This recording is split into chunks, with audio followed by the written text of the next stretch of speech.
নির্বাচন সংগঠিত করার জন্য নির্বাচন কমিশনকে আমরা 16 দফা দাবিপত্র দিয়েছি এবং তার মধ্যে সবচেয়ে গুরুত্বপূর্ণ যে বিষয় তা হচ্ছে কেন্দ্রীয় বাহিনীর সদ্ব্যবহার।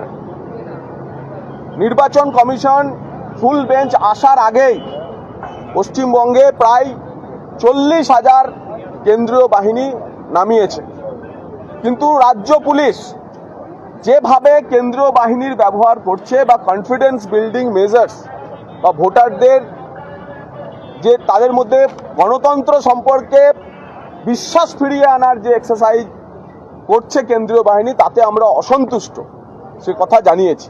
এবং নির্বাচন কমিশনেরই সেই কাজ তা পুনরুদ্ধার করা। যদি হিংসামুক্ত ভোট এবং ভয়মুক্ত পরিবেশ তৈরি করতে হয়, তাহলে পশ্চিমবঙ্গ পুলিশ এবং এখানকার সরকারি অফিসারদের যে তন্ত্র কাজ করছে, যারা চায় না ভোটাররা বেরিয়ে এসে নিজের ভোট নিজের দিক, তাদের বিরুদ্ধেও কঠোর, কড়া এবং উদাহরণযোগ্য ব্যবস্থা নেওয়ার আমরা অনুরোধ জানিয়েছি। কমিশন আমাদের কথা শুনেছেন। কমিশন জানিয়েছেন মুখ্য নির্বাচন কমিশনার যে তিনি যে রাজনৈতিক দলগুলিকে ডেকেছেন তাদের সঙ্গে আলোচনা করছেন, তাদের কাছ থেকে প্রত্যাশা করেন, কারণ কমিশনের একটাই লক্ষ্য হিংসা মুক্ত ভোট করানো, রিগিং মুক্ত ভোট করানো, শান্তিপূর্ণ ভোট করানো এবং একটি level playing field for all political parties তৈরি করা। নির্বাচন চাই, এই বাংলার মানুষও সেটা চায়, সর্বত্র যেন সেটাই হয়। আমাদের প্রত্যাশা মুখ্য নির্বাচন কমিশনের সঞ্জু 1 মিনিট, মুখ্য নির্বাচন কমিশনের কাছে প্রিভেন্স আমাদের যে দাবি দেওয়া ছিল সেগুলো এখনো রয়েছে, সেগুলো যে নেই তা না। ইন রিগার্ড টু ফর্ম 7ও রয়েছে, আর আপনিও যেটা বললেন অ্যাডজুডিকেশনের ব্যাপারে আমরা নির্বাচন কমিশনের কাছে ফুল বেঞ্চ আসছে ভোটের প্রস্তুতি পর্ব দেখতে। এসআইআর সম্পূর্ণভাবে সুপ্রিম কোর্টের বিচারাধীন।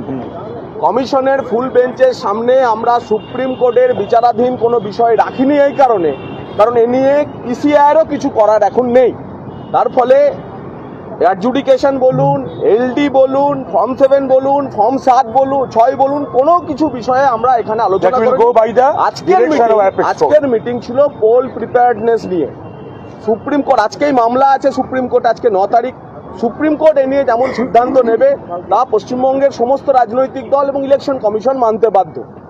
আমরা আমাদের প্রত্যাশা এবং অসন্তোষের কথা মুখ্য নির্বাচন কমিশনার সহ ভারতের নির্বাচন কমিশনের ফুল বেঞ্চের সামনে রাখার পরেতে দেশের মুখ্য নির্বাচন কমিশনার শ্রী গণেশ কুমার আমাদের কাছে যখন সহযোগিতা চেয়েছেন তখন একটি নির্দিষ্ট কথা বলেছেন এবং যা আমাদের কাছে অত্যন্ত আশাব্যঞ্জক মনে হয়েছে।